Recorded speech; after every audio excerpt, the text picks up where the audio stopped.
Fala estudante, tudo bom com vocês? Professor Oswaldo aqui e no nosso quarto vídeo da série de conceitos e princípios metodológicos da geografia, nós vamos falar sobre território, os conceitos e as características.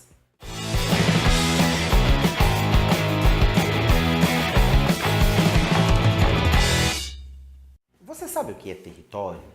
Partindo do conceito de Emanuel Correia de Andrade, o território está muito ligado à ideia de domínio ou gestão de determinada área. Assim, deve-se ligar sempre a ideia de território à ideia de poder, quer se faça referência ao poder público, estatal, quer ao poder das grandes empresas que estendem por grandes áreas territoriais, ignorando as fronteiras políticas.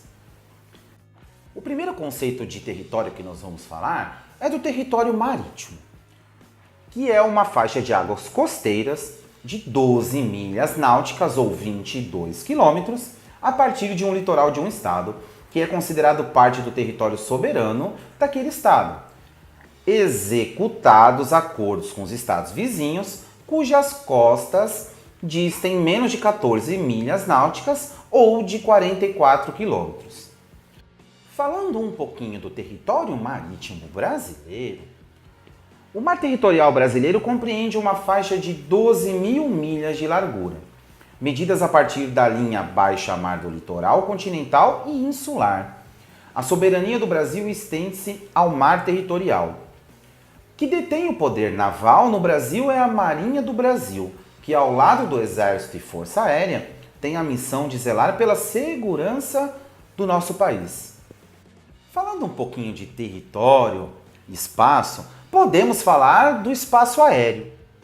O território aéreo, que no caso falamos espaço de um país, é a porção da atmosfera que se sobrepõe ao território desse país, incluindo o território marítimo, indo do nível do solo ou do mar até 100 km de altitude, onde o país detém o controle sobre a movimentação de aeronaves.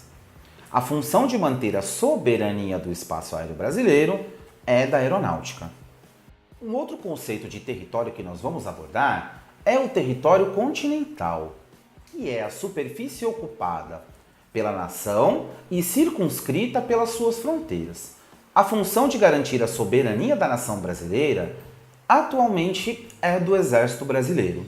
Falando um pouquinho de classificação do território, ele pode ser classificado das seguintes formas: território político, território de espécies animais, território pessoal, território econômico, que podemos ligar às grandes empresas, e território de um grupo organizado. Dentre as classificações, nós vamos falar sobre o território político. No contexto político, o território refere-se à superfície terrestre de um estado, seja ele soberano ou não, ou o espaço físico sobre o qual o estado exerce seu poder soberano. O segundo território fala sobre área delimitada pela posse de um animal. Na biologia, território pode ser entendido como uma área delimitada pela posse de um animal, ou seja, um espaço onde determinado animal tem poder e domínio. Já falando do território pessoal, podemos citar a casa de uma pessoa ou parte dela. O quarto pode ser um exemplo.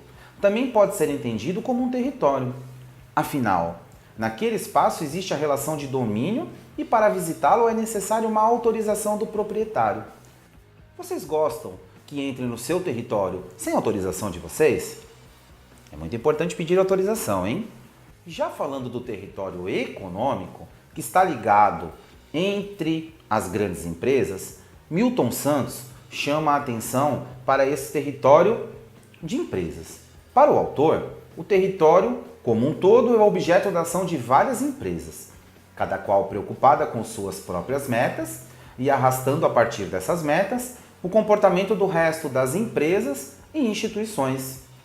Vamos conhecer agora como um território ele pode ser organizado. Vocês estão observando a imagem do Morro do Alemão no Rio de Janeiro? Ao observar essa imagem, vocês conseguem perceber que ela não tem uma estrutura de uma cidade organizada. E esse tipo de lugar, geralmente, ele é organizado ou controlado por uma organização do crime, falar um pouquinho agora sobre territorialidade, territorialização e desterritorialização.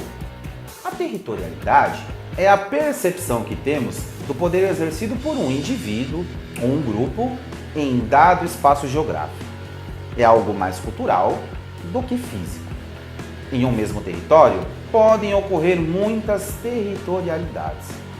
Já indo para a parte de territorialização, está geralmente relacionada às formas de organização e reorganização social, modos distintos de percepção, ordenamento, reordenamento em termos de relações com o espaço. Já indo para o terceiro conceito, de desterritorialização, pode ser definido como uma quebra de vínculos, uma perda de território, havendo assim uma perda de controle das territorialidades pessoais ou coletivas. Vamos analisar esse exemplo de desterritorialização relacionado ao Rio de Janeiro. Observem a pacificação do Morro do Alemão no Rio de Janeiro. As unidades de polícia pacificadora vão ter a finalidade de devolver ao Estado o domínio do território, que também pode ser chamado de comunidade, que está dominado pelo tráfico de drogas, e garantir a proximidade do Estado com a população. Este programa ele vai englobar parcerias entre os governos municipal, estadual, federal e diferentes atores da sociedade civil organizada.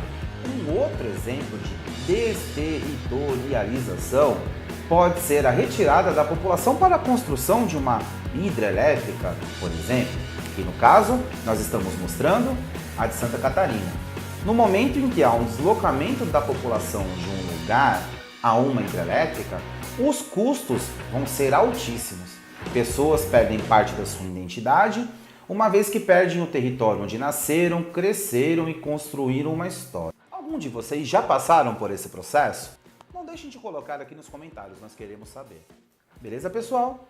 Um outro ponto legal de falar de território é a questão da acessibilidade. No território que você mora, ele tem bastante acessibilidade?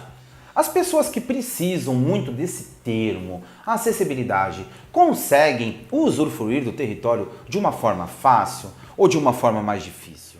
No intuito de garantir o direito de ir e vir a todos, conforme o artigo 5º da Constituição Federal, foi criada no Brasil a Lei da Acessibilidade, Lei 10.098/2000, que estabelece normas gerais e critérios básicos para a promoção da acessibilidade das pessoas portadoras de deficiência ou com mobilidade reduzida. Volto a perguntar para vocês, isso realmente ocorre no Brasil? Se falarmos da década de 90 para cá, houve mudanças neste quesito no território brasileiro? E aí, estudante, gostaram de conhecer um pouquinho sobre o território? Olha, a nossa próxima aula está muito bacana, hein? Não deixe de curtir e compartilhar nosso canal, porque é muito importante não só para o nosso crescimento, pois quanto mais vezes vocês compartilham nossos vídeos, mais vídeos nós fazemos para vocês. Beleza, pessoal? Não se esqueça, dê um up nos seus estudos!